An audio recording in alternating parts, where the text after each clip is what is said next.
the problem with people, and I guess it's that sort of the scale of the event and the impact on the population. West Kalimantan, to whom is it feasible we might be able to incorporate information about how human activities impact the temper fires in Indonesia, is to consider forest fragmentation and the fact that impact forests suffer very little. I have a photo session, probably some of the missing the first photo session. So.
Hello, everybody.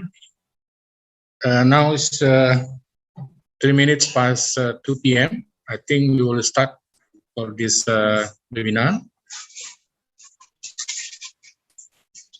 I hope you keep your health. And we do hope today we will have a good discussion. Today, theme is about the mitigation and collaboration governance model for fire prevention. And then I am Bambang Saharjo as the moderator for today. We have 3 speakers. The first one is Dr. Wida Susanty Haji Suhaili. He's assistant professor from University of Teknologi Brunei. She will talk about the peatlands. Second one is the Mr. Dody Ruswandi. I heard is the candidate for PhD. And then it's acting deputy emergency management in the National Disaster Management Agency (BNPB). And then he will talk about the chapters.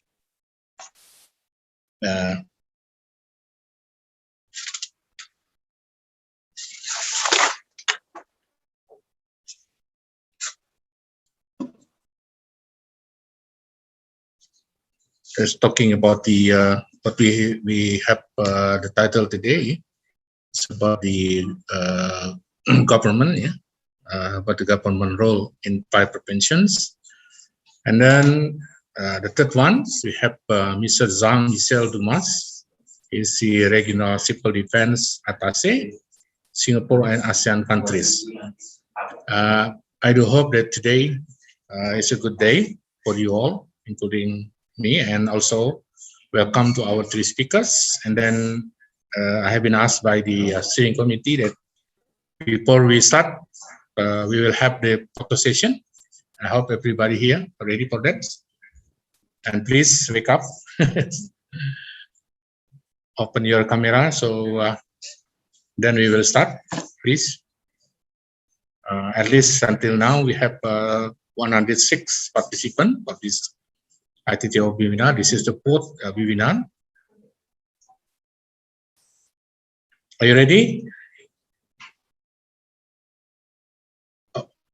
Or you would like to open your camera, please? Or everybody is same? Okay, we will start. Okay, Robbie, please. Okay. Okay, there are how many slides we have? 3 slides. Okay, the first slide, please keep smile. Okay, the second slide.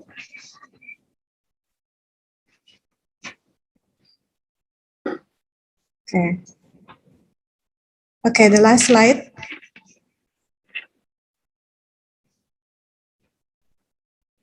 Okay, thank you very much.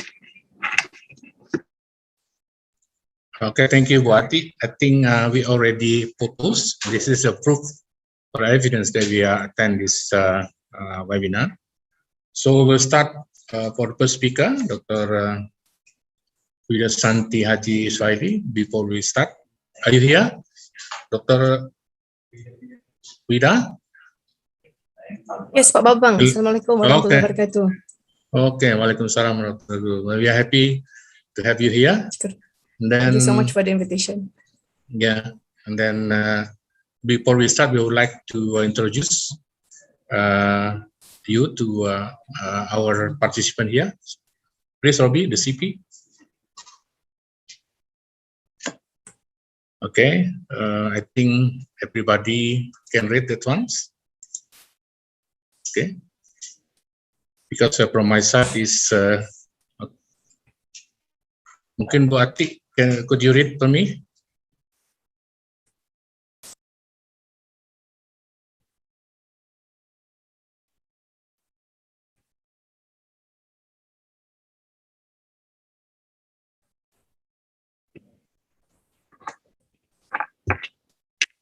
Okay,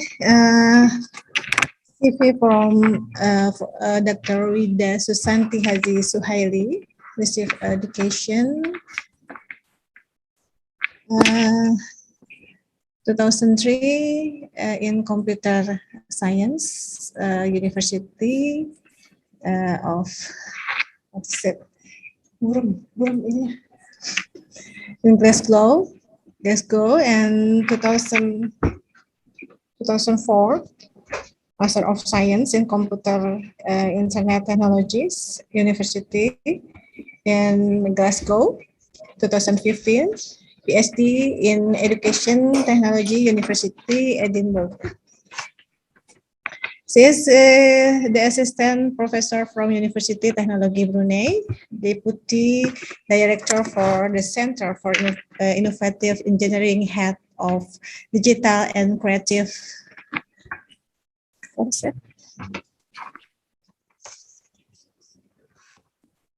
Leader and Project Coordinator School of Computing and Informatics and ASEAN Science and Technology Fellows of 2019-2020. Maybe that's all, Pak Bambang.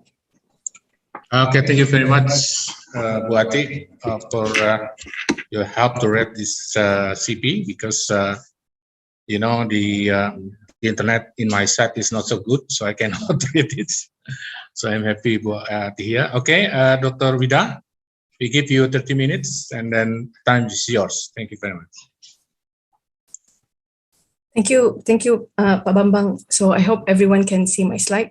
Let me just project it to a presentation slide first.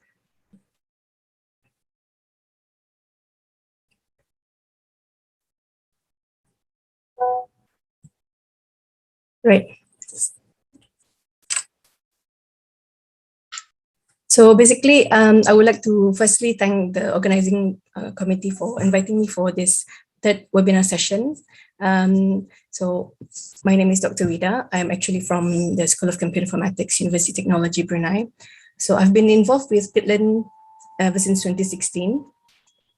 Yeah, and just recently, early this year, I was invited to actually present in MICE in a convention where researchers as well as people who are involved with peatland as well as forestry were presenting their work. So in my presentation outline today, I'll be introducing to you Brunei in glance, looking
paper was actually published in CIS presented in CIS conference and can be read through this Springer publication. And then I would like to bring you to the next stakeholder, which is Heart of Borneo, under the Ministry of Primary Resource and Tourism. So basically, because I come from a school of computer informatics, so we need to know the context better. So how do we know the context better? Basically, we need to be on the site. So with the assistance of Heart of Borneo, we were able to actually be there, be there firsthand to experience the environment. So Syukur Alhamdulillah, we were able to experience it firsthand. Yeah? But under HOB was basically looking into conservation, okay, for the 3 countries, which is in Borneo Island. So that's the reason why it is called Heart of Borneo. And it was, the declaration was actually signed in Bali in 2007. So in this one of the initiative was basically looking into for ecotourism, at the same time where research and development is also concerned. So that is where we are in terms of the academician and researchers. So I mentioned earlier on regarding when it is dry, so it leads to fire, but when it's high water level, it will actually lead to flood. But Alhamdulillah, at the moment, we do not face any disaster in terms of flood. It's just a mere, knee-high flood. It's still manageable. Okay, so as I mentioned, first-hand experience, so we're able to go to the site and experience it firsthand. So then we were able to actually tweak our solution to meet the specific requirement. And some of our involvement with Heart of Borneo was basically to create more awareness. So by creating videos, so these videos were actually used to create awareness, at the same time used in the opening launch for Brunei NPC dialogue session in 2019. Yeah. So our next stakeholder was actually involving the Natural Disaster Management Center. So with NDMC, we actually try to find a way how we can actually be of help. So one of the points that they made was actually to see whether we can actually refine the idea towards visual IoT. So visual IoT, because when there is a declaration of disaster, right, when we see images, it makes it much more real. So we actually try to build up a solution where we actually use camera to actually capture the water level in terms of the whether it's going down or going up. So there's a threshold that we're looking into. So this color code threshold was actually being used in some of the manual reading, right? So we're trying to capture this reading and then be able to translate it and then being able to access the information remotely. Yeah. So we tested and then we found out that it's actually feasible, but because of we still need to test it further. But this finding was actually presented in RCND, which is the Regional Conference on Natural Disaster 2019, and the paper can be actually accessible through IOP conference series as shown in the image, is as shown here. Yeah, so the next stakeholder is basically Brunei Shell joint venture. There are the main people on the site where they make changes to things, yeah. So because the area is basically where our oil production are, our liquefied natural gas are. So with the involvement of Peatland International, we're able to suppress the fire further. So what they do is basically they develop a series of the biodiversity action plan in terms of creating awareness as well as restoring the degraded area. Because as we know, the most concerned area will be the degraded ones. These are the area that cannot contain itself. So we need to ensure that we do something on it. So one of the major things that they did was creating canal blocking. So this was actually it started off in 2012 to 2014, and it actually proved success in this, because I can show you through this example where we visited this. I think it was last year that we visited. Although the fire were happening there, but it's actually just happening on the surface. But when we down below, it's still wet. So if you can see the surrounding area, we can see there's still water occurrence in the area. So if the fire do happen within this area, it's basically just happening on the surface, and it's still easy to kill the fire. Yeah, right. So that's from BSJV, and then in terms of the next stakeholder will be from the academician and the researcher part, where we look into conservation of peatland. So in terms of SMART as well as UBD, they're looking into how to conserve the area, because in this Badas we actually have this one unique species called Shoria albida. And it's basically it was declared as a critical habitat in the 5th National Report or Convention, where the reason why is basically Sharia albida, it only bears seedling once every year. So it's quite difficult for it to bear babies, baby plants as well as to grow. So there's an effort to actually ensure trying to conserve, because we have 12 baby plants to actually be planted. So hopefully this will survive, inshallah. So there's still a lot of tree plantation project that they are trying to involve, because in the Badas area, that is where the most degraded area is. So we are trying to ensure that it's protected, because at the same time, we have a water pipe where it's providing water to the BLNG. So that's the reason why this is of very concern to us to protect this area, yeah. And this is the recent data that we received from Brunei Fire Rescue. Through all this initiative, we were able to reduce the fire calls, yeah. So the reduction of kebakaran hutan, which is the forest fire within the Arab Light, which is the area concern where Peatland is, has reduces drastically, yeah, from 55% to 15%, as you can see in the charts here. So, Alhamdulillah, I think the efforts has prevailed. But at the same time, we would like to make it much more easy and convenient to the firefighters. So what happened is in UTB, we look into how we bring in adoption, how do we adopt technology in this context. So since I mentioned earlier on, we were involved since 2016. So this basically, in 2018, we were fortunate enough to get an ASEAN IVO project, which was approved. So this project actually provided us with the funding to make it, the development to be deployed. So we are able to do so collaboratively. So this project was actually involving Brunei, Malaysia, as well as Indonesia. So Syukur Alhamdulillah, these two projects has been completed. And what happened in this project was we were able to create more awareness, to bring all the respective stakeholders together to discuss it in a dialogue session, to see what else can we do and what have been done. Yeah. So at that time, we actually bring the respective parties from Malaysia as well as Indonesia came to Brunei, and we were able to do a site visit in the area. Yeah. So this was the area concern. So we're trying to adopt technology to it. So we're looking into implementing LoRa. So what we're doing is for Brunei context, we're actually using LoRa gateway, where it will be the center to receive the data from the respective nodes. So we have identified 4 main areas where this sensor node will be planted in those respective areas. And one of the areas is basically the control area, which we consider as the research area. And the other 2 is basically closer to the highway. So this is basically the equipment sensor that we use.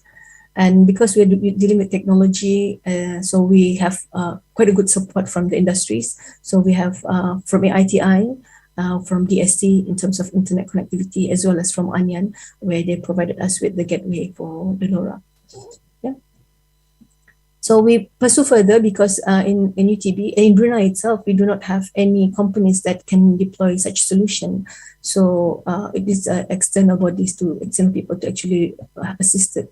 But in UTB, we took the initiative to do it in-house. So by understanding the context, so bringing in the students for more site visits to understand, to have a feel on what is the impact, what is the significance of the project. So it gives them the sense of belonging at the same time. So we were able to integrate a number of off-the-shelf equipment and then put it together. And this has been presented in the conference, international conference on computer science and application in agriculture, ECOSICA. So this paper has been published as well as it's available in IOP. So the next step is basically to deploy it. So we are able to integrate them. So we deploy it. So this solution was actually deployed and then be able to provide it remotely to look into it through a digital format. So we can actually look at it through a mobile phone or through the laptop, because the website is made available. So we actually did an in-house testing in UTB, and then once it's proved, then we actually try to put it in the aerial site. So because we want to secure the area, so we have to build in fences because we don't want animals or to steal it. Okay. So these are the 4 located areas as mentioned earlier on. So we have the permission from Foreign Country Planning, another stakeholder that we approach. So we are able to deploy. In the sector number 3, we cancel it because there's a high risk of safety reason for us to deploy it there. So we now narrow it down to the three sites. So we deployed the sensor in site number 3. Okay, site number 4, which is the location, but due to COVID, we have not deployed in location 1 and location 2. But with location 3, we are receiving data, and we recently visited it as well before COVID happened. So it's still intact, and we're still receiving data. So shukr alhamdulillah. So hopefully the next stage is basically to ensure that we validify the data before we actually make it public to the respective stakeholder. Another conservation management we actually try to deploy is looking into conservation through sago plantation as well as conservation of Sharia al-Bida. So we managed to get approval on Justip, but because of COVID last time, so this project was actually put on hold. So hopefully when it ceases out, we will be able to restart it back. Yeah. So deforestation in Borneo happens, because it's something unavoidable because everyone wants to be developed at the same time and to get, what forestry can offer. So as you can see, the percentage of forests from 76 to 50%. That was it shows how we actually the deforestation happened. Yeah. So in Brunei, we actually have quite an intake of plants as well as flora and fauna. So these flora and fauna are considered as endemic as well as endangered. So we are trying to ensure that we look into this. So there are several biodiversity management things that we look into. So one of it is sustainable forest management, exit conservation, dedicated conservation forests, as well as forest law enforcement.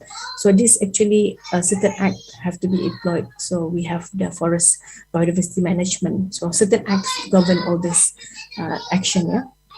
And Biodiversity Act will be in progress. Yeah, we also have our stand on forest and biodiversity. So we're looking into the text conservative approach in terms of forest exploitation to avoid overexploitation of our forest reserve. Because the forestry, although it's not a major economic sector, but it still has a huge role in other sectors because of the ecological service that it has. So we try to ensure that we sustain the forest management to ensure that we have a permanent forest reserve of 55%. So as I mentioned earlier on, we will for sure be experiencing climate change. It's something unavoidable.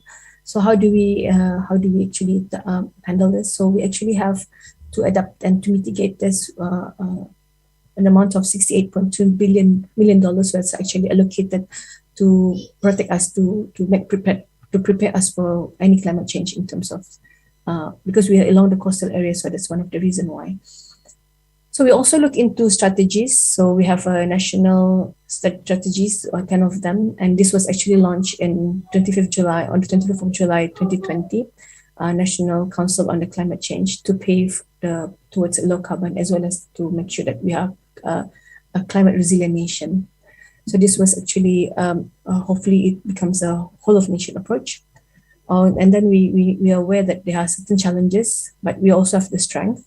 So hopefully, because we have a number of ongoing initiatives such as Green Protocol, Plan for policies, Plan for Cut 1, Plan 4. So these are some of the things, and we also involve the youth as well as we mentioned just now, the whole of nation approach. So our stand, hopefully, Brunei long-term commitment is to achieve our national aspiration of Brunei Vision 2035, to incorporate the goals of Sustainable Development Goals of 2030, to comply with the Climate Change Initiative and the Convention of International Trade in Endangered Species and Conventions of Biological Diversity.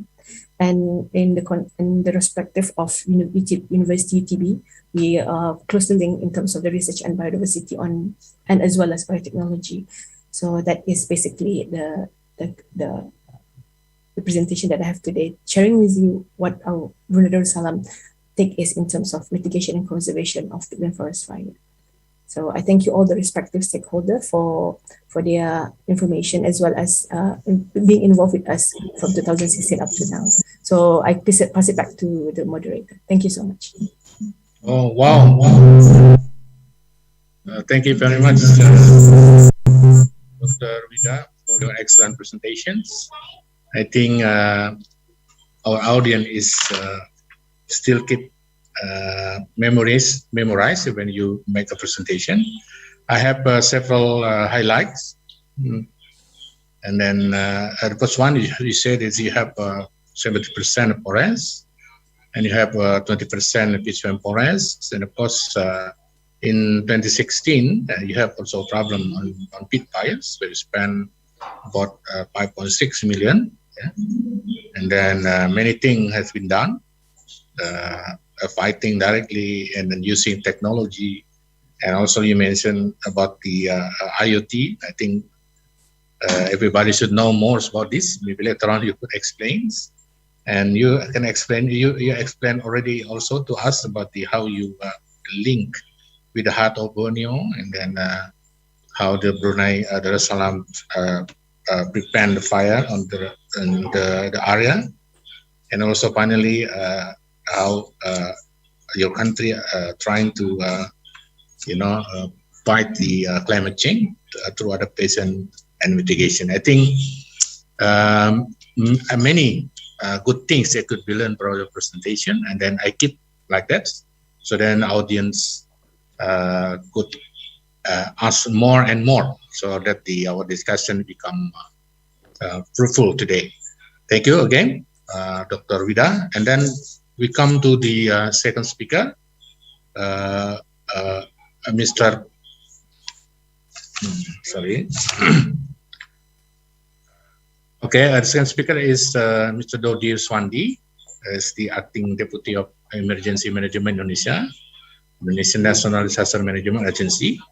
Dan selamat datang Pak Dody, terima kasih di tengah kesibukan Bapak, in the middle of your busy. Terima kasih Prof. Bambang. Yeah. Okay, before we start, maybe Bu Ati could read the CP from Pak Dody, please. Okay, Pak Bambang, I will read the CP from Dody Ruswandi. Hello, Pak Dody, nice to meet you again.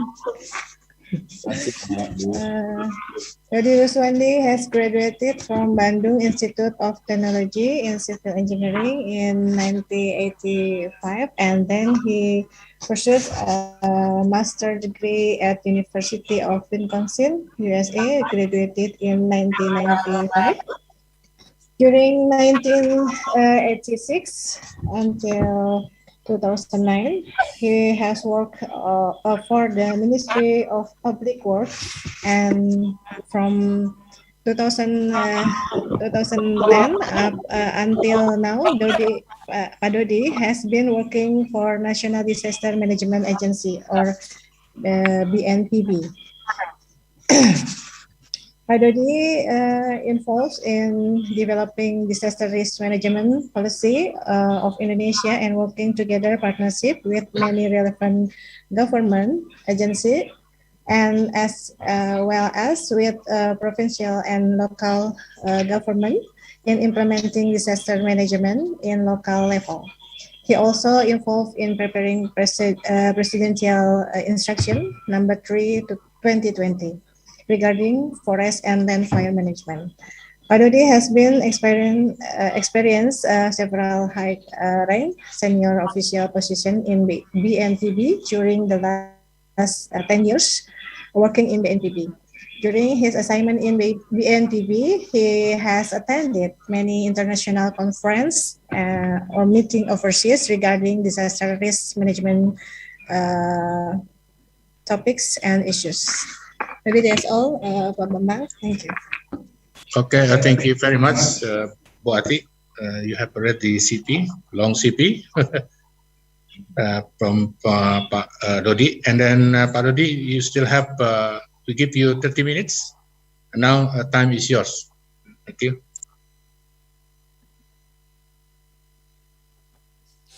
Thank you, Mr. Chairman, Prof. Bambang Hero, and all honorable speakers and all participants.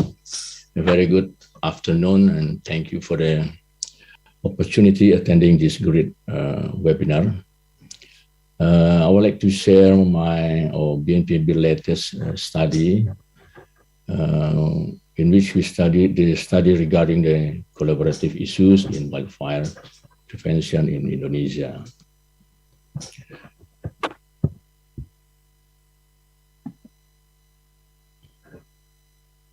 Indonesia has a huge area of forest, is approximately 120 million hectares of forest, and its function is not only as national resources, but also as global resources. And we know that it would influence global ecosystem as well.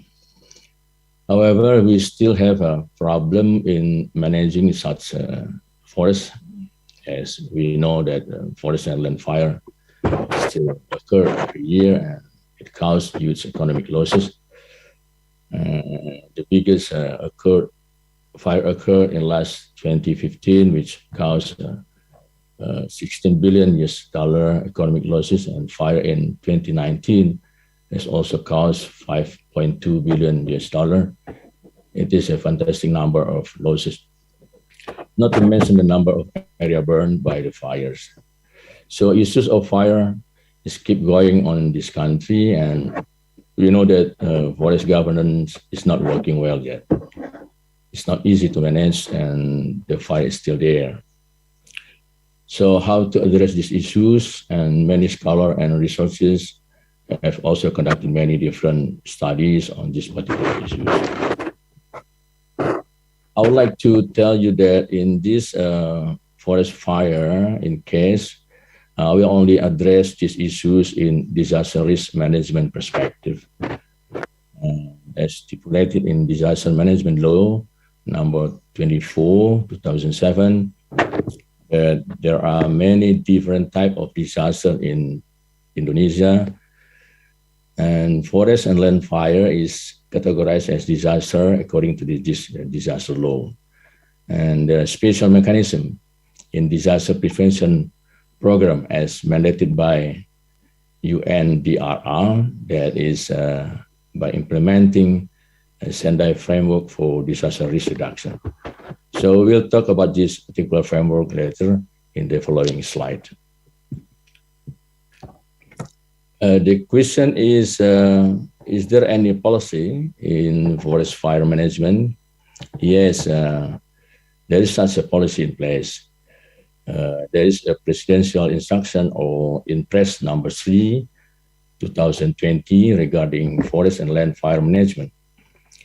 There are 28 government agencies, including provincial and regency government, has been mandated by this policy in managing forest fire. This particular policy has assigned tasks to every agencies who doing what and how. But in fact, there are still fire out there.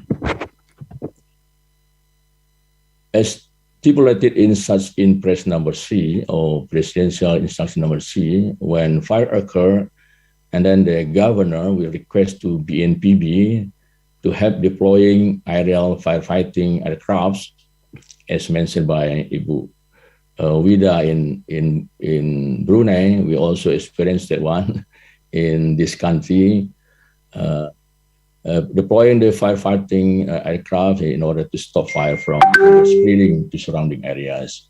Mostly fire occur in 6 provinces in Sumatra and Kalimantan, and mostly we deploy around 40 aircraft, 40 helicopter firefighting for this such 6 provinces. Is such a policy still effective by now? I think this is the basic question why we're going to talk about collaborative governance. So we are trying to evaluate whether the existing fire prevention policy is still effective or not effective any longer. To that purpose, we initiated to conduct a study that related to disaster risk reduction implementation in forest fire. The objective is to describe, is there any collaborative process implemented properly in conducting such disaster risk reduction at all levels. In the local level, the study is conducted in Kabupaten Pulang Pisau or Pulang Pisau Regency, and some interview of data collection also conducted at provincial and national level. This slide shows that there are several considerations why we select the Regency of Pulang Pisau as a locus of the study. The data shows that biggest areas affected by wildfire occur in Kabupaten Pulang Pisau, and also according to the disaster risk assessment data released by BNPB, shows that Regency of Pulang Pisau also categorized as high risk prone to disaster. And data collection is conducted through a comprehensive interview to many different key informants, and also visual field observation are conducted at all levels, from village, regency, provincial, up to national level. And then the data analyzed through coding process and then compared to theory of the disaster risk reduction, and also comparing to the existing theory of collaborative governance.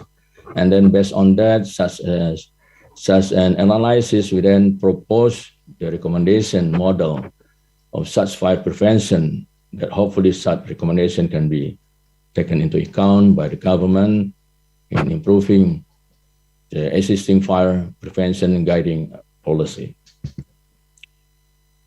This mechanism of Sendai framework for disaster risk reduction, there are 4 priority of action should be conducted in place, or should be conducted by all countries that committed to conduct this framework. However, also UN disaster risk reduction asked all governments to conduct annual evaluation of this implementation. The particular study is to see how just 4 priority action implemented on the ground in Pulang Pisau and also at provincial and national level.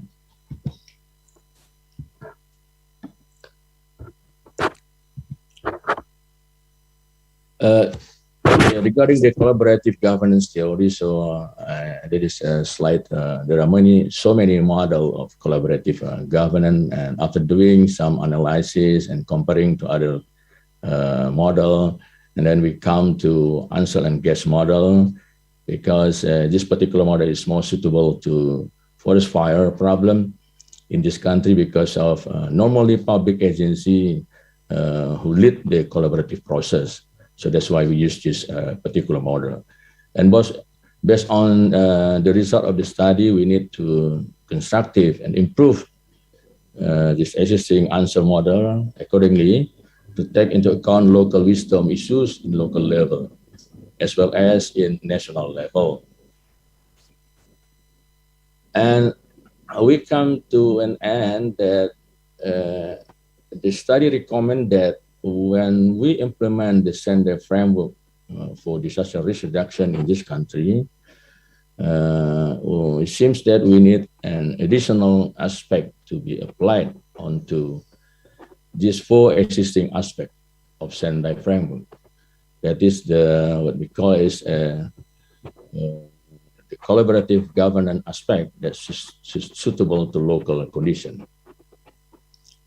In order to achieve a sustainable forest resilience, or to reduce fire properly, so we propose to add another aspect onto existing answer guess model, that is should take into account the local wisdom in leadership. There's according to the result of the analysis of this grounded data. And the last slide is by having such a recommendation model of the study, and then we hope that we will propose the revision of the existing forest and land fire management policy, that is the existing presidential instruction number 3, by taking into account the result of the study, meaning that the collaboration governance aspect should be taken into account in the upcoming policy. Okay, I think that's all my presentation, and thank you. Bambang, back to you. Okay, thank you. Thank you very much, Pak Dody, for your excellent presentation. I just would like to share with the several highlights. So that, first, Pak Dody started with the Indonesian first fire that occurred in 2015 when there about 16 billion US dollars spent because of economic loss. In 2019, it's about 5.2 billions. And then mostly in Sumatra, in Kalimantan. And Pak Dody also mentioned about the disaster management law, number 24 at 2007. And then I think one of the issues that being discussed until the end is about the President Instruction number 3, 2020, where Pak Dody mentioned about 28 agencies mandate to running for these activities for fighting fires. And the other thing that I would like to put in discussion is that I like the question made by Pak Dody. Are this policy effective by now? I think this is a good question. So then the research being conducted, and finally there is a conclusion actually that the collaborative government according to local condition need to apply. I think everybody would like to know more. Maybe you can ask in the chat and then we can discuss later on. Again, terima kasih banyak Pak Dody. Thank you very much for your sharing with us with excellent information.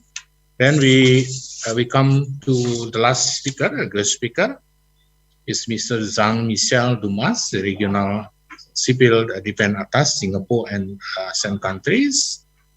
And then he will talk about the adapting the response organization to the whole challenge of the forest fires. And then before we start, Bu Atik, please read the CP for Jean-Michele Dumaz. Okay, I will start CP from Jean-Michele Dumaz. Jean-Michele Dumaz is firefighter officer in position as civil defense and crisis management attaché in the Embassy of France in Singapore. Responsible for cooperation programs in these fields between France and ASEAN countries. He was director of the Effectiveness Cluster for Innovation in Security for 7 years. During this period, he conducted several research and technology projects in levels for novel solutions development for public safety and security application.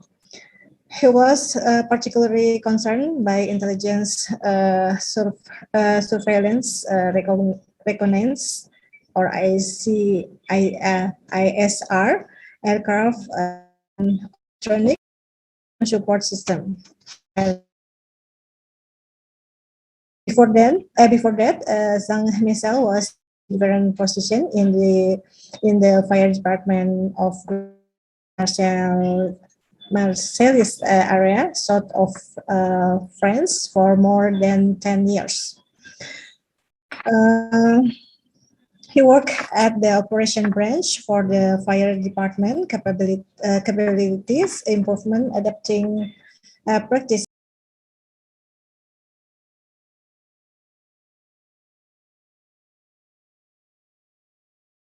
You have 30 minutes, please. Yes, thank you, Bambang. I will share my screen.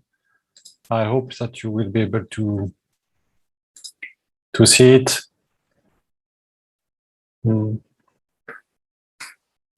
me just one moment. I will adjust the presentation. So I will talk today about the organization of forest fires that we already developed and implement in France. And we'll start by a short presentation of the issue for forest fires in France. France, it's a very important country in terms of forest. We have like 17 million hectares of forest, which represent more than 30% of the land surface, which is very important for us, considering the size of the country. And we have a long history of huge and important forest fires in different regions of France. And one of the main, most important was in 1949, which killed more than 82%. A lot of part of this person was a firefighter in land forest in southwest of France, near Bordeaux. So we have forests in the southwest and in southeast of France with different type of vegetation. So in the Atlantic Ocean part, there is maritime pines, and in southeast of France, there is Mediterranean vegetations. And the Mediterranean coast is the most affected with forest fires, with several million hectares that could be concerned by forest fires. We have also overseas territories, mainly in near the equator, with some territories in Caribbean island, in Indian Ocean, and in Oceania. In Caribbean island, in Martinique and Guadeloupe, two islands with a tropical forest affected yearly by forest fires. In the Indian Ocean, probably you know La Réunion Island, which is a volcanoes island with which is protected against the UNESCO agreements, very sensitive to forest fires. And we have also several fires in New Caledonia Island in Oceania near Australia, affected yearly by bush and dry forest fires. So since 1948 and the major fires that appear during this year, France decided to develop a global doctrine for forest fire prevention and management. And this doctrine was launched and with two principles and four main objectives. The two principles are to develop a global approach, and I will develop and go deeper in details on this global approach, and to work by anticipations that mean to organize a lot of effort for prevention and organization in advance to the forest fire season. And this doctrine proposes also to address four main objectives. The first is to prevent fires. That means put a lot of effort in preventing fires. The second is to be able to manage the fires as soon as it appeared, at the early beginning, from the earlier stage. The third one is to contain the fire, the large fire, and the last one is to put effort on the restoration of the forest. So I will try to go deeper on the first principle, which is a global approach, which means basically capability to develop interagency cooperation. And one of the main points addressed by this doctrine is to put together all the stakeholders, all the players that are involved in forest fire. So as in several countries, the forest fire issue is under the umbrella of several ministries, of several departments, of several public agencies. So in France, it's under the Ministry of Interior, Ministry of Environment, Agriculture, and also under the Weather Forecast Agency. And there is a lot of province and regions involved in prevention of the forest fires. So the French doctrine since 1950 supports the development of interagency and global cooperation between all these public services. And since 1963, the government decided to launch a public agency, which name is MAgr, in charge of organization of the cooperation between all the stakeholders involved in forest fires. It could be public and private stakeholders. This agency, MAgr, is in charge of three main activities. The first is to develop national and global doctrine and standard operating procedure. The second is to support by research the forest fires by the development of the Applied Research Center. The third one is to to manage the training and education of all the stakeholders involved in forest fires in a unique forest fire academy. And this last one is to develop a global and common GIS and cartography support.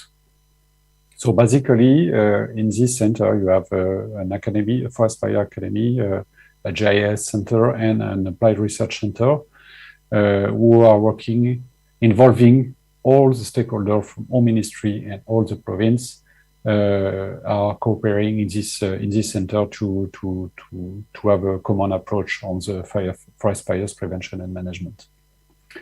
So basically, each agency put some key items in the center. So weather forecast agency is in charge of the modeling the dangers, the weather danger. The province are in charge to provide guidelines and inputs concerning the fuel management.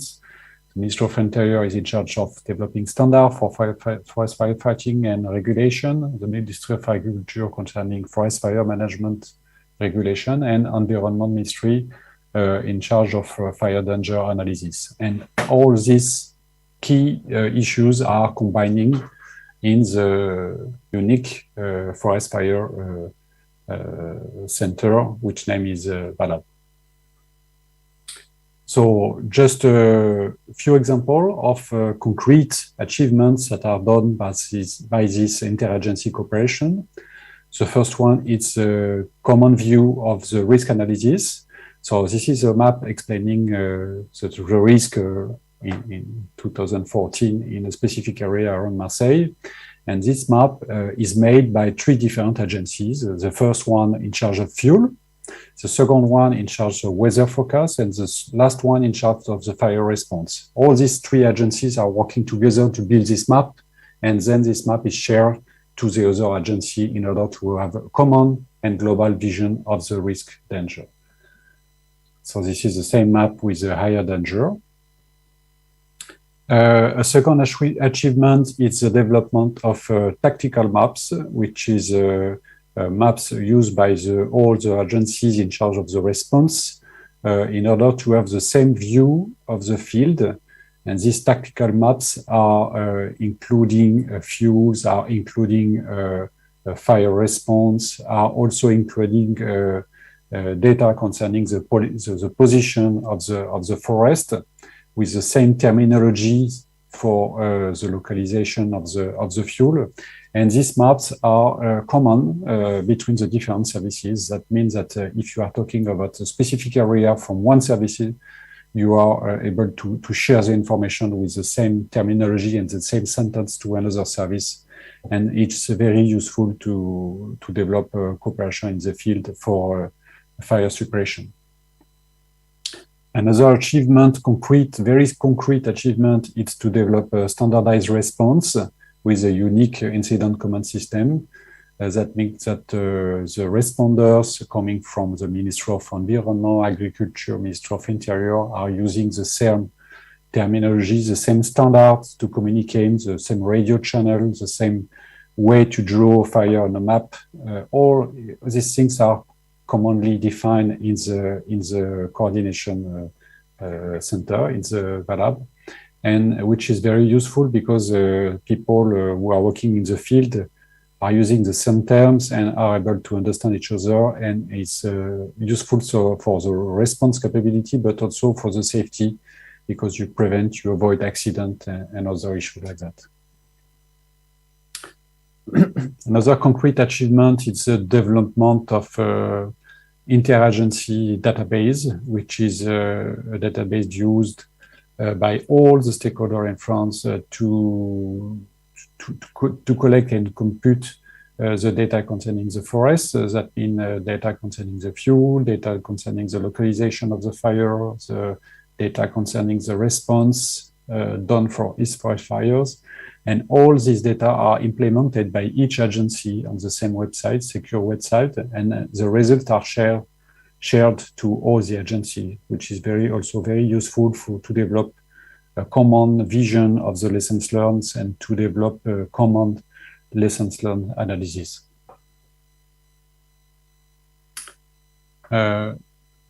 Second main part of achievement is the development of a unique national forest fire academy, which is managed by all the ministry and public agencies. And this academy is in charge to develop education and trainings for the responders. It could be responder for military units, responders for as a pilot, Canadian helicopter pilots. It could be also field responders. And this school and academy is also in charge to develop education for the communities, education for the at school, in the cities and in the village, in order to educate people to protect and prevent fires, which is a very strong achievement because it's an important way to share information concerning prevention of fire with a unique language and unique communication approach. During the summer season, this interagency and collaborative cooperation is also implemented. In particular, each region is in charge to implement what we call interagency working groups, which is meeting each weekly in order to analyze the situation, to analyze the fire, to analyze the fire danger, and to develop a common approach of the response, to define together the level of the response, the level of efforts that have to be implemented in order to organize the suppression. And this meeting with pilot, with forestry, with firefighter, with military and so on, it's very useful because as they work together in the same room, they are able to share information and also to use the same language and to have the same approach of the response, which is very important to be successful in the field. So this, what we call integrated approach and global approach, we strongly recommend to consider it because we think that it's a very strong support for the organization of like a permanent dialogue and interagency working groups. We could be useful to develop a common vision of the prevention and response. One key issue also is to be able to use the results of the science and the research for all this activity.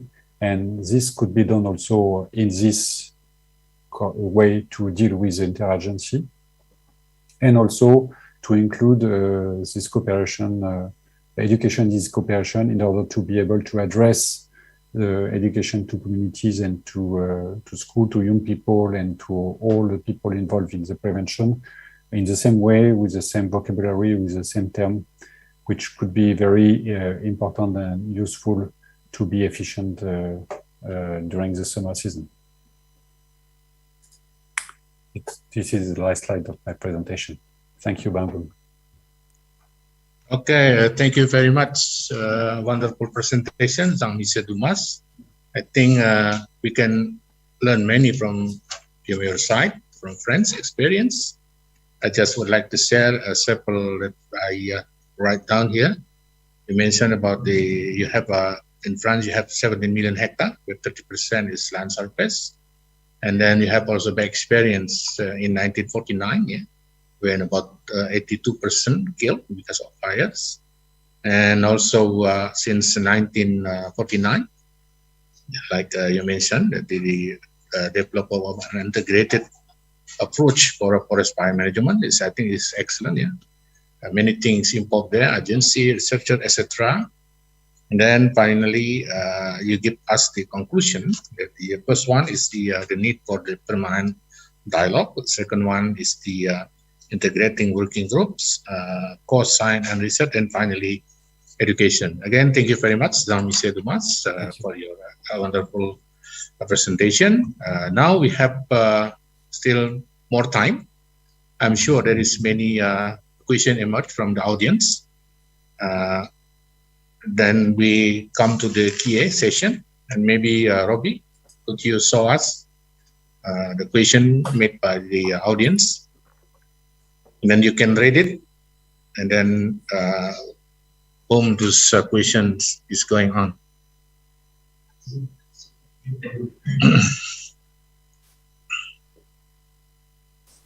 Okay, here from Bambang PP to Dr. Wida.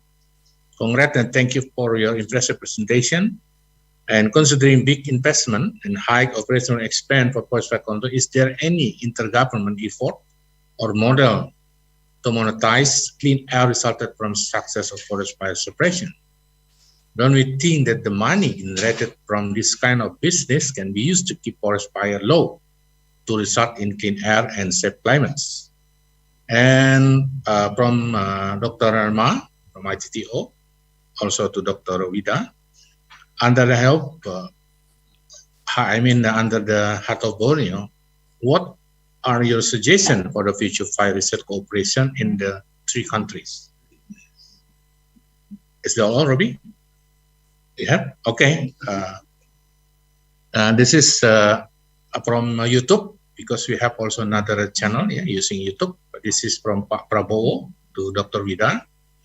Is there any tools being applied to educate people in the fire-prone area before the fires and during the fires, and how it works and how to measure the success of the tools? Okay, Dr. Wida, if you would like to some comment to the question, please. Time is yours. Thank you, Pak Bambang. I actually answered some of the question already through the chat channel, but I'll answer some of the question that has been arising. So basically, for the question on, let me have a look. Which question should I answer?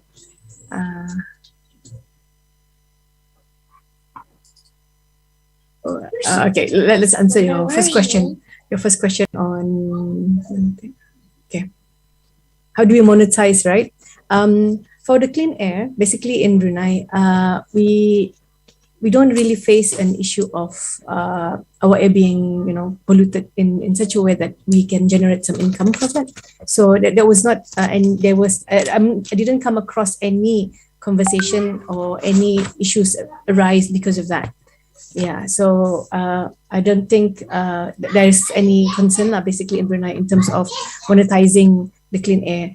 But what we are doing at the moment, some of the efforts is basically in terms of green approach. So we less use of plastics, those kind of things. Because in Brunei, the clearing of the land was basically more for development, not for agriculture. So it's actually more controlled. Yeah. So in the second context, there's another question on creating awareness for kids for fire, right? I think from my point of view, when I bring students in, the first thing that I actually explained to them was basically how peatland forest fire is actually different from any other forest fire, one thing. And secondly, compared to other normal fire, because in peatland forest fire, when the fire happens, we don't actually know how it happened, when it happened, because sometimes it's actually starting off down underneath. So we are not really sure where the head is. So as it spread, sometimes actually the fire is actually happening underneath our feet. So that's one of the reasons why peatland forest fire can be very dangerous, especially to forest fighters. And it can be very disastrous, because especially when the essential ingredients is actually there, for example, low rainfall, dry, there's a lot of dry litter around, and then the soil temperature is high, soil humidity is low. So these are all the ingredients that can actually causes forest fire, the peatland forest fire. Sorry.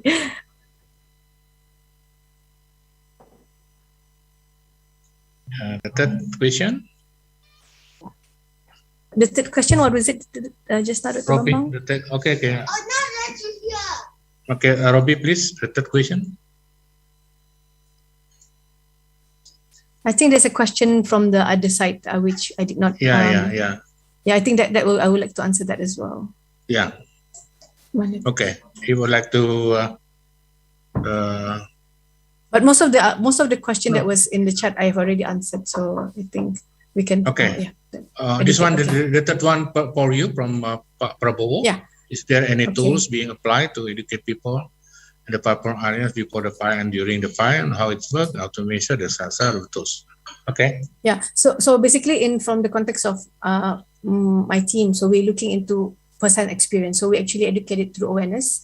So there's a lot of awareness session to be done in terms of understanding the difference in terms of peatland forest fire compared to the other fires, and how to measure the success of the tool. So I'm not so clear on the tool that you're referring to, but basically what we are doing at the moment is basically more on the awareness. So when there's a request, we actually visited, and then mostly on the awareness for the tool. And Alhamdulillah, I think at the moment we have reduced the number of fire occurrences. So I think most of the initiative has been successful in a way, because as I mentioned earlier on, one of the major reason why the forest fire happened in Brunei was because of human mistakes. So when we educate them further, we actually reduce it. Yeah. Okay, thank you very much, Dr. Wida, for your answers.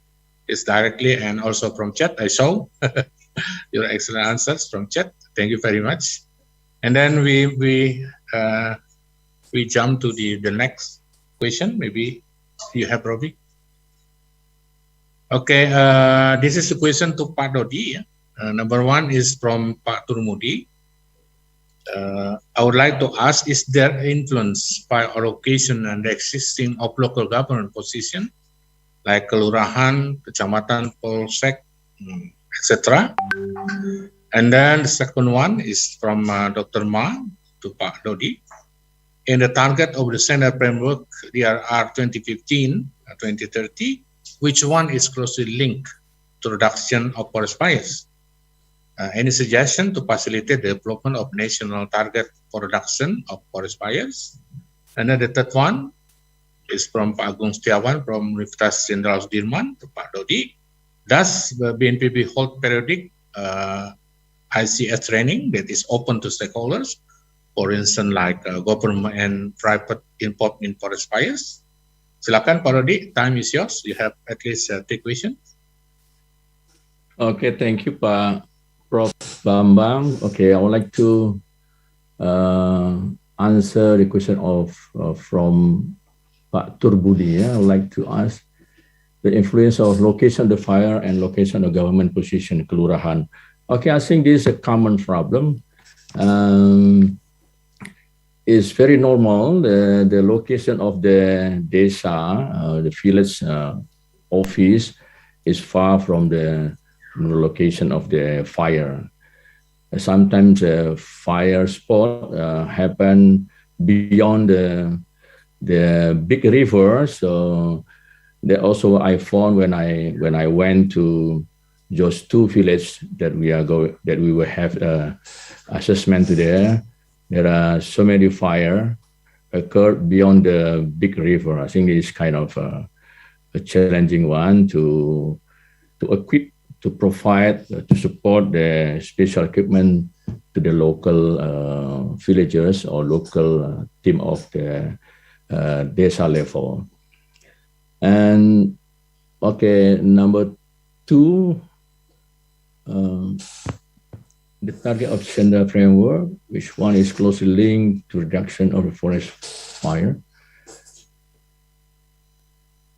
Yeah, I think according to the gender framework target, there are 4 targets. I think there are 7 targets. I think all of the targets is all close to the reduction of forest fire. So that's why now, after reviewing the gender framework, I think according to my study, only one aspect to be included in just a particular framework. It is the collaboration process doesn't mention any longer in this existing framework. So that's why the implementation of the 4 action of priority of the 4 of priority action doesn't work very well. So, but I believe that if we put another aspect according to the collaborative process to just framework, I believe that it's gonna work very well in the future. And the other question related to ICS training, Yeah, we have that kind of training in our training center in Sentul. So any agency or a group of people or NGO can propose to BNPB through the training center, so we can provide it, and then we can make it the schedule. There are scheduled training during annual scheduled training, but also we also open to accept some kind of request from particular agency or other NGO. So we are welcome to conduct that. Thank you, Pak. Okay, thank you very much, Pak Dody. Terima kasih banyak. Then, Robbie, the next question to Jean-Michele Dumaz. Okay, the first question is from Dr. Lailan Sopina. Thank you very much for a very impressive presentation. How you deal with the main cause of forest fire in France, particularly when related human activities? Thank you. Second one is from Professor Imas Sukaisi Sitanggang. How far the engagement of university in forest fire in France? Thank you. Okay, time is yours, Jean-Michele Dumaz. Thank you, Van Wang. So concerning the first question, I think this issue is the same for all the countries. The main cause of forest fire in France are the human activities, in particular around the roads, because during the summer season, a lot of people from north of Europe are coming in France for tourism. And there is a lot of fire in both sides of the road due to cigarettes and so on. So there is a strong concern about it, and there is a lot of effort that is in place in order to prevent these fires. The main efforts are under the regulation, so there is a strong regulation and a strong surveillance by the police.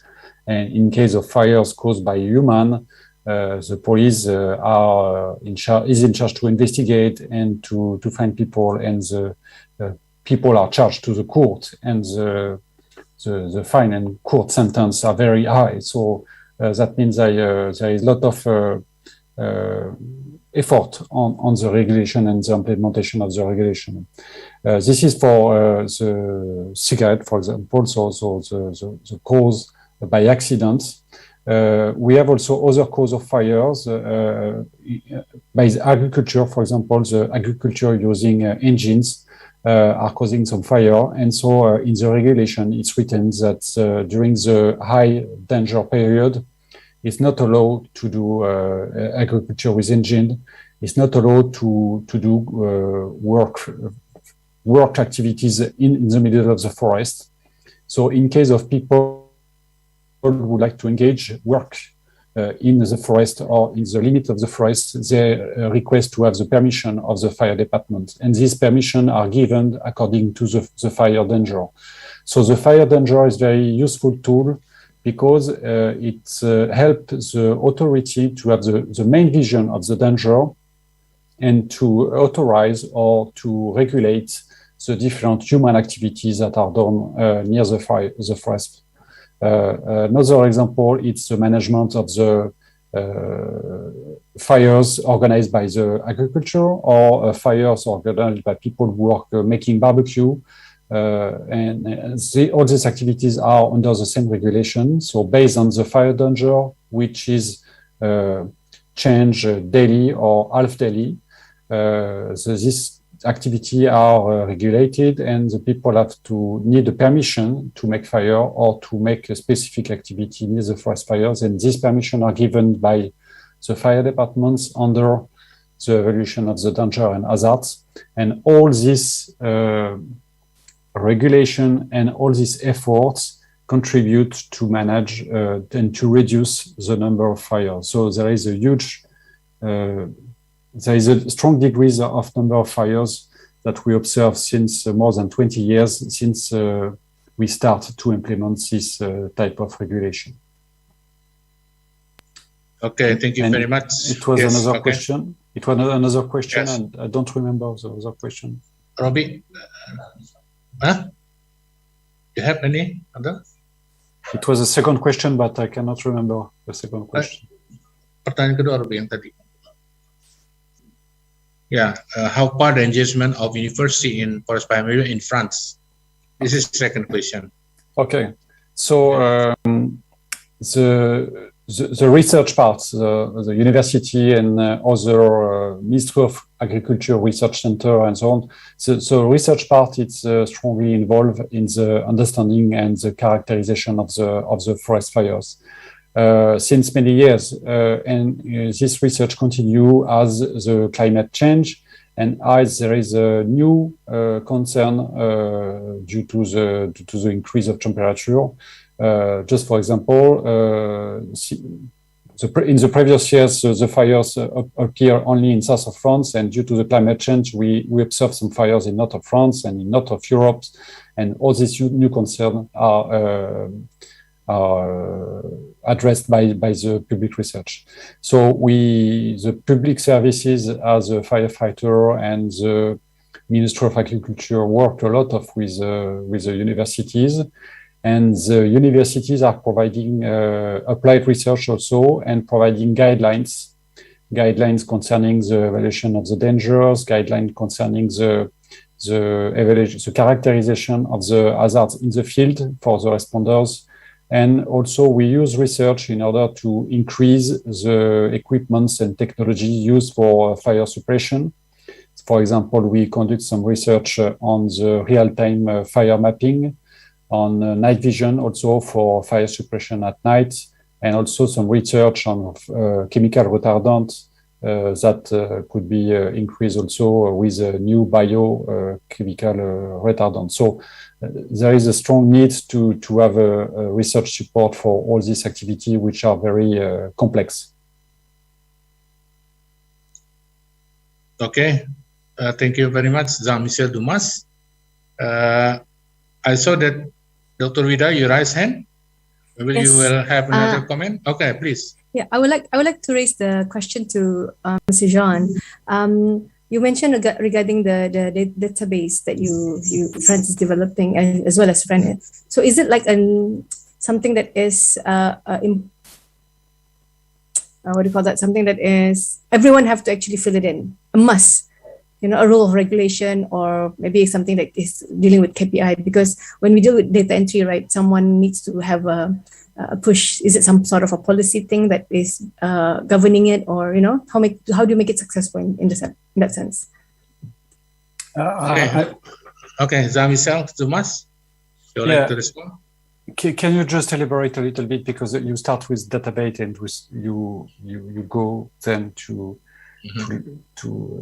yeah. All right. So you, in one of your slides, you actually showed us one of the initiatives was to create the development of the database, the fire database, if I'm mistaken. Yeah. So for this to materialize by right, the respective bodies needs to be having the responsibility to key it in. So is it some sort of a policy that governs it to ensure that everyone actually participate, everyone should key in, how often should key in, because when we deal with data, the validity as well as the availability of data is one of the things that is a question. So how is it being addressed in that context? Yes. Thank you for the question. So the interagency cooperation, it's a strong issue. I think it's a very important issue in terms of quality of result, but a strong issue to implement. What is written in the French law, it's at the local level, the representative from the national state have to organize the cooperation between the different agencies. And in this law, it's written that all the agencies have to work together in order to address both together the issue of forest fire. So concerning the database, the national state provides the tool, the equipment, the digital tools, and each agency have, due to the law, have to implement the data in the database. For example, the fire service, the fire department is in charge to implement the real location of the fire and the size of the fire, and also to implement the number of resources that was involved in the fires. The forest agency is in charge also to elaborate information concerning the fuels and how the fuel affected the fires. The Weather Forecast Agency is in charge to implement the data concerning the weather monitor in the field. And so it's mandatory. So each agency have to do that. In case not, it's an issue because it's a mandatory. So it was, maybe it need a few years, maybe probably 5 or 6 years in order to have a good result, because agency have to train and to educate their people in order to implement rightly the data in the database. But now it works well and is very useful. In particular, after the season, after the summer season, there is a after action review, and all the agencies are working together in order to analyze the fire and the summer season and to provide output and recommendation to the government in order to increase and improve the quality of the response for the next summer season. Okay, thank you very much, Jean-Michele Dumaz.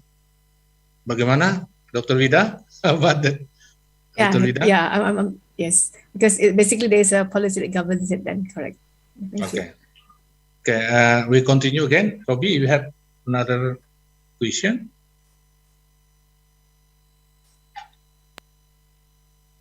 You have, Robbie? Which one? Okay, this is maybe for steering committee, maybe, yeah. This is from Bambang PP, from West Kalimantan. He mentioned that thank you very much for organizing, inviting us to this and preparation for webinar. And it's very valuable to hear about the forest fire management in many countries, such as ASEAN countries, Europe, and Australia. Do you have any plan to invite someone from the US for service or BNPB to talk in next coming webinars? Okay, we're trying to get another guest speakers. There is, of course, several from US and also from Germany. Maybe you know Prof. Johan Skoldamer. I will meet him at the Glasgow on the 4th November 2021. And also we have another session with ITTO. But Johan, I don't know, maybe he will join through online. I will ask him directly in Glasgow, and also from US Forest Service. But the problem is we invite somebody from US. The problem is the time, you know, because we have 12 hours difference. So if we start from 2 p.m. now, it means in US is 2 a.m. So we have experience last year. So we have expert from US, my colleagues from University of Minnesota, Professor Bob Udelson, and also from University of Maryland, Mark Oren, and other groups. But you know, when we are discussed, and then they look like tired because we have a 12-hour difference time. Yeah, for instance, like during that time, we have just started at 8 in the morning or 9, but they are already at midnight. So we're trying to invite guests for another webinars. Thank you very much, Pak Bambang, PP. And we hope that next month we will have another guest speaker that we have experienced before. I think we have a few minutes. If you have another question, maybe you can raise hand, or maybe you can ask. I think Pak Dody, Jean-Michele Dumaz, and Dr. Wida don't mind, yeah, if there is a question directly from the audience. Okay, please. Do you have any question from the floor? Pak Tetra, Dr. Ma, or from Ministry of Environment Forestry? You would like to ask? Maybe I will have one question for Dody Ruswandi from the BNPB. I just would like to have a short overview of how you manage aerial resource and how you deal with between aerial and ground resource, how it's organized, the communication and the coordination. Yes, during the response time, we also the role of BNPB is to deploy only the aerial aircraft to the provincial level, and then the provincial level, the governor take lead for that. They have the response team comprised of so many agencies in the provincial level, and there are two teams. The land team for fire suppression from the land, and the other one is the aerial team that they can use our firefighting aircraft that supported by BNPB. There are 6 provinces normally announced that affected by the fire annually, and every province the governor make the emergency response announcement, and by having this status of emergency, and then they can apply to request to BNPB to get national resources, and then BNPB will organize all national resources, and then we deploy to the provincial level. So there are 2 teams, the land team and the other one, the aerial team. And it work. It's normally now they're still working on it right now, but usually we start the fire station from June to the end of October. Sometimes according to the weather, if we have extreme weather, dry season, and then sometimes we'll come to the end on the end of November. Okay, thank you, Pak Dody. I saw that the question made by Dr. Ma. Dr. Ma, I would like to directly ask to Jean-Michele Dumaz, please.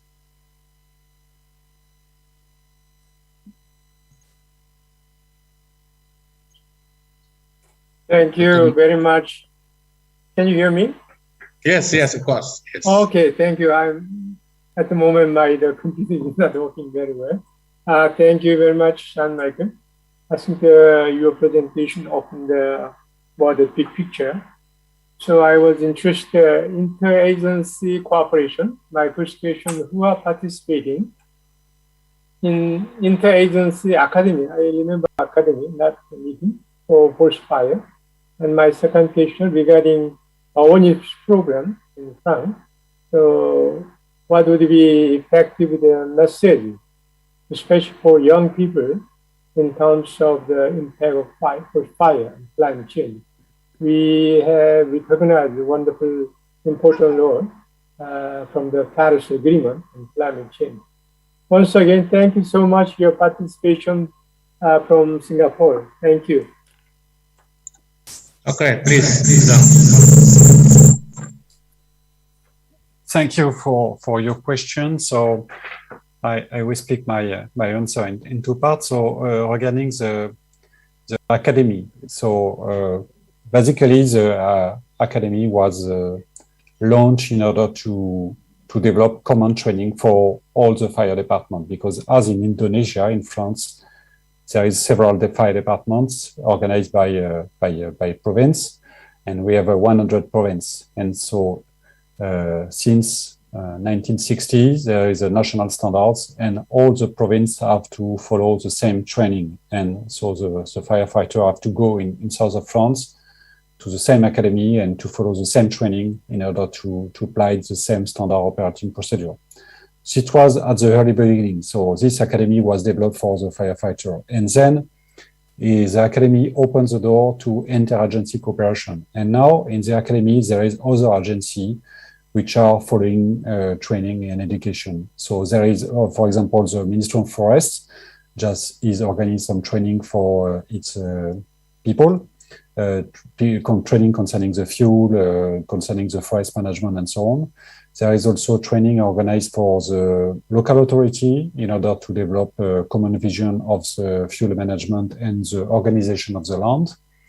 And there is also training for people in charge of the weather forecast in order to educate people to have the common vision of the fire danger evaluation. So Basically, it started as a firefighter academy, and now it's a completely interagency academy managed by all the ministry in charge of fire response. And it worked quite well because in a training session, sometimes you have a different agency represented in the session as basically with 12 people, and in 12 people, sometimes you have 2 firefighters, 2 people from the police, 2 people from the Ministry of Agriculture, and so on.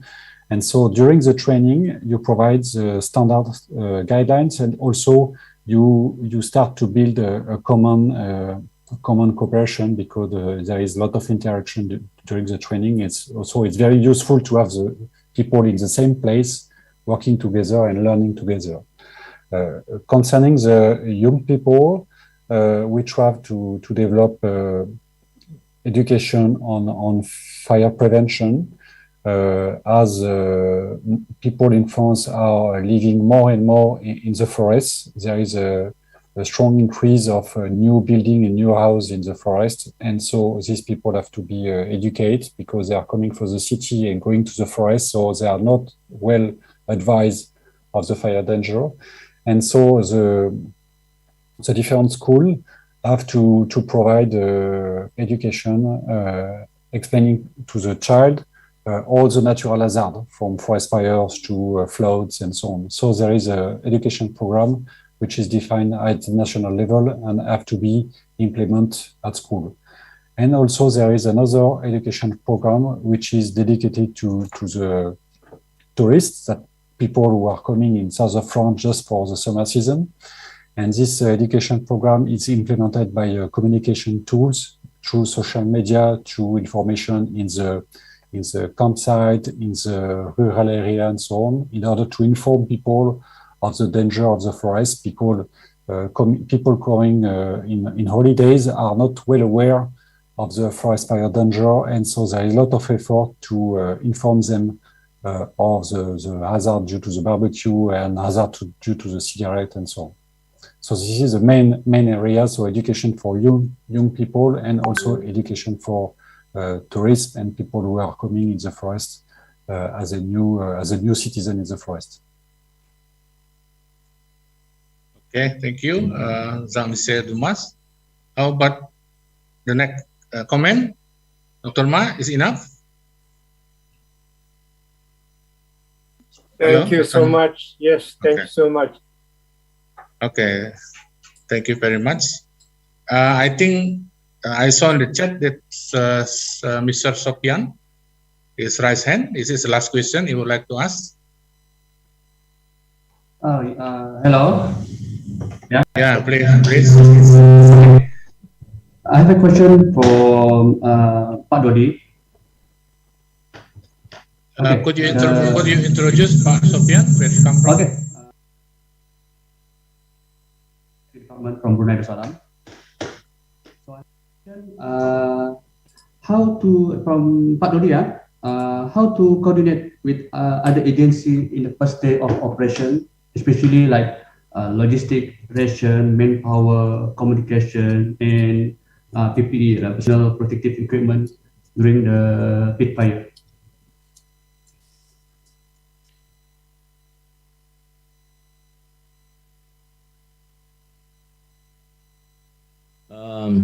Yeah, in Indonesia, we have a mechanism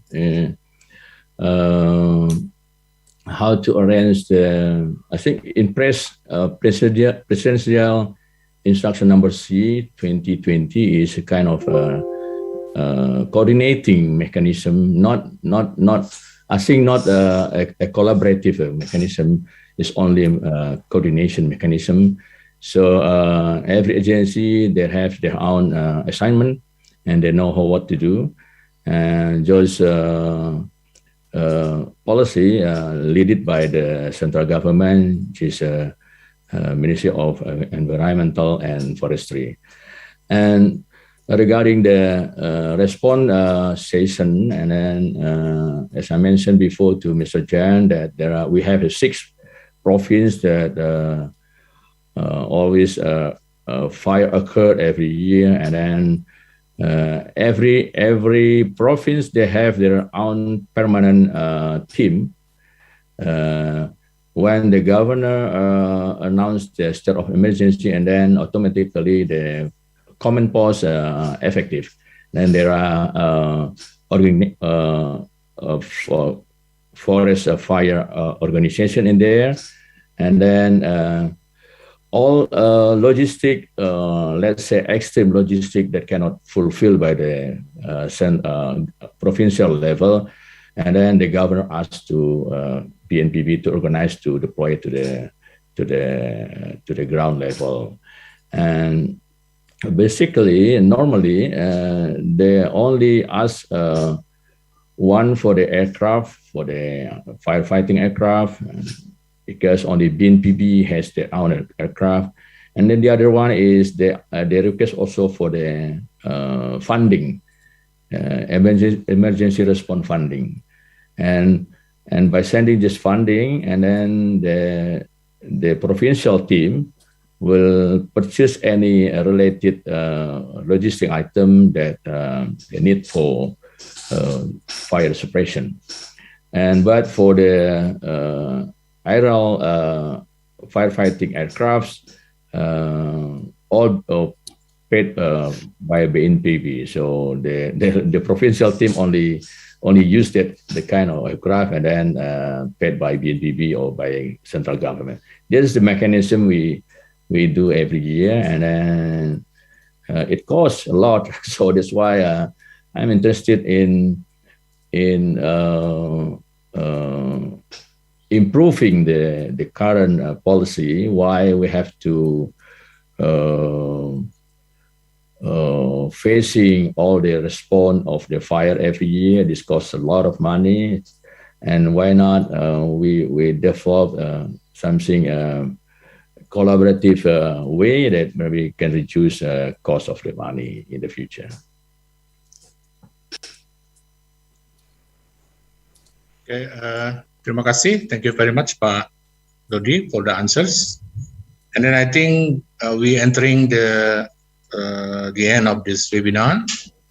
And I would like to give you some highlight that based on our response from three speakers. Actually, the fire is a real problem. As you can see from the presentation made by Dr.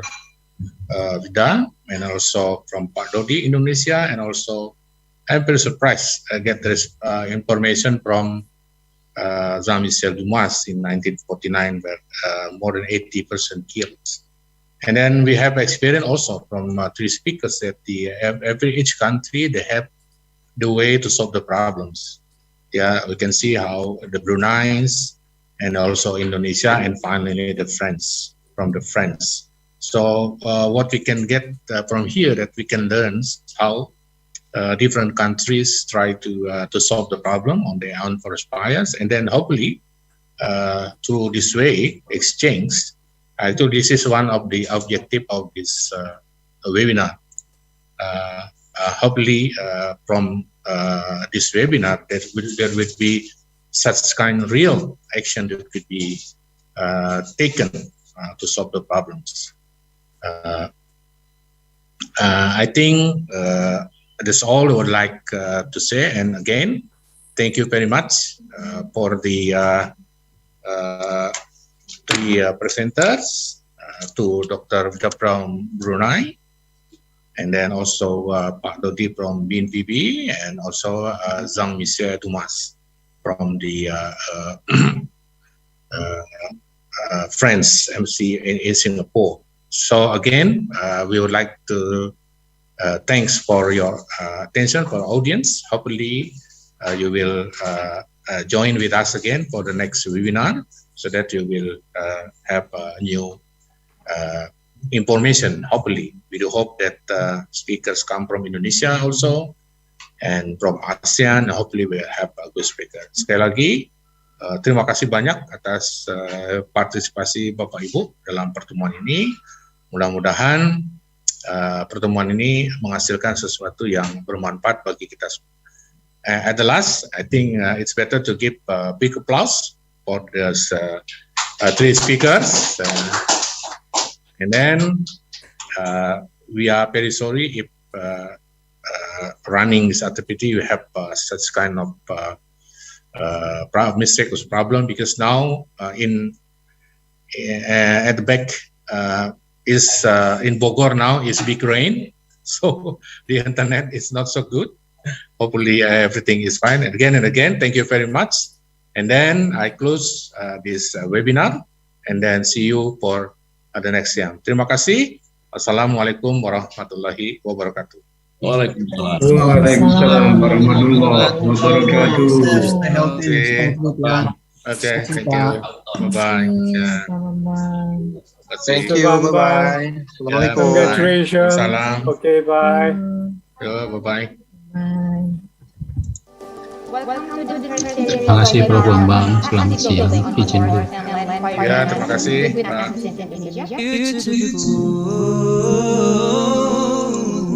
Thank you. Sampai ketemu lagi Pak Bambang, terima kasih ya. Terima kasih.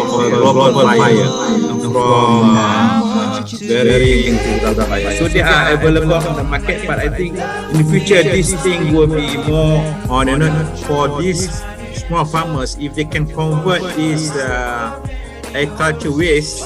Sanjaya is currently a specialist in so we are now currently and comes from many institutions, not only for my institution or BNPB. Mostly look on the rate high and extreme level, because our background is on geoscience. So the key is follow the rules of the ancient. Including the and back in 2015, I was invited to South Korea. Cultural issues of firelighting can be addressed through training and training up the skills of West Kalimantan, to whom is it physically we might be able to incorporate information about how human activities impacted cancer fires in Indonesia, specific forest fragmentation, and the fact that impact forests suffer very bad. Have a photo session. Probably some of the missing the first photo session. So.